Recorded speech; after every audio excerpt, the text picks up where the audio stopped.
What if I told you that we are witnessing the slow collapse of one of the most powerful influences in modern global politics? And I'm not talking about America or Russia. I'm talking about Israel. Israel, it's time to say you're out of here.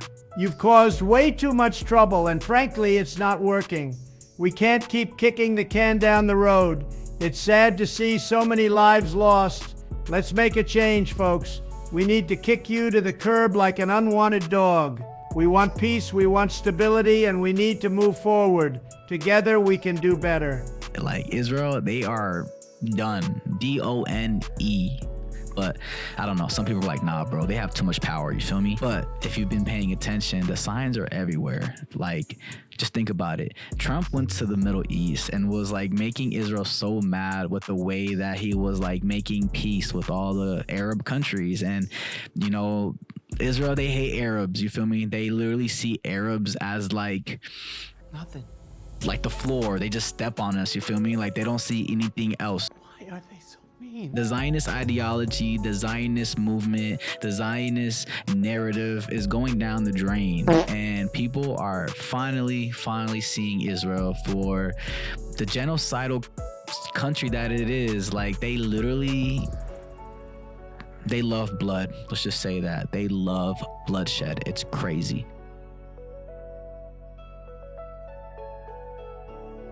So the world is really waking up to the ethnic cleansing in Gaza, and Israel, they're not used to being challenged, especially not by the same Western allies that helped them build them into who they are today.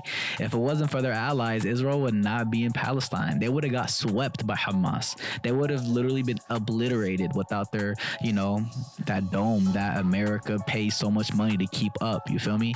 The Iron Dome that shoots down all the missiles, and we learned that Iron Dome is not 100% accurate, you feel me? Like that shit, I don't know, I don't want to get into that, but yeah, America is slowly letting go of Israel's hand, and I'm so happy about that, so happy. But here's the catch: Israel doesn't take betrayal lightly. It's like a girl, like when you try to break up with her, like she gonna start going crazy, you feel me? Some girl, not all girls are like that, you feel me? But most of the times, you know, when you try to break up with somebody, they start showing that crazy side. You're breaking up with me? And I feel like Israel's gonna show this crazy psychotic side of them that they didn't really show, because they never experienced this. They never really experienced their allies leaving them, you feel me? And making peace with their enemies, you feel me? So some people are gonna be like, who are their enemies? And it's the Arabs, like, cause you know, Trump went to go visit Qatar, United Arab Emirates, Dubai, and I think other countries. But just to make this clear, those three countries that I really named, I feel like they do business with Israel because they didn't really help Palestine when they're going through a genocide. But what countries did help? China and Mexico. And speaking of Mexico, rest in peace to those two cadets that died, you know, in that ship that hit the Brooklyn Bridge. And to me, that was very suspect, because as soon as Claudia Sheinbaum made a statement saying that we're going to support Palestine and we recognize Palestine for the state that they are, and like, you know, sending aid, a couple of days later their ship malfunctioned and hit the bridge.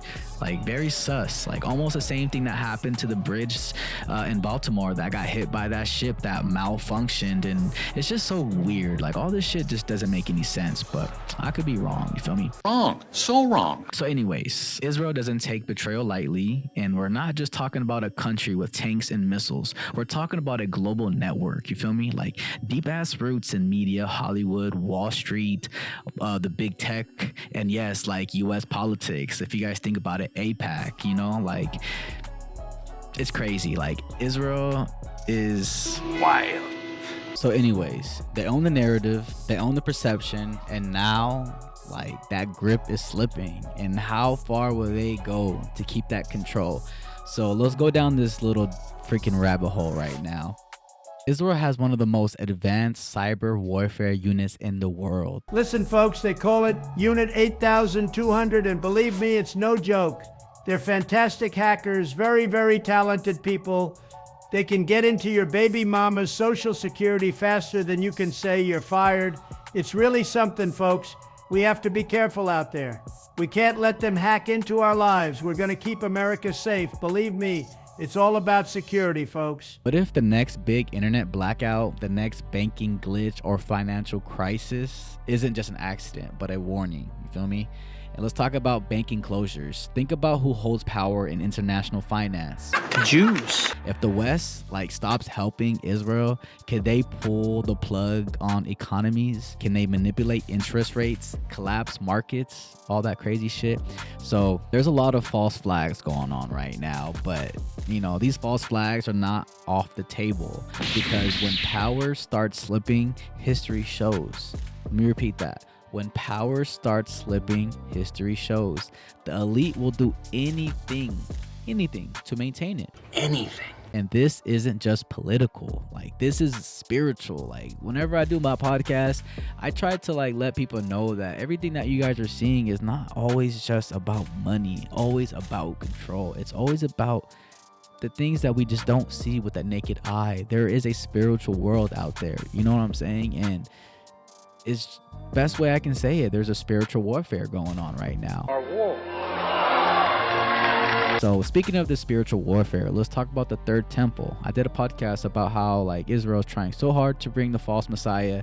And speaking of false messiahs, a lot of people are giving attention to this guy who claims himself to be the Mahdi. This guy who claims himself to be Abdullah something, but this guy looks like a Jeffrey.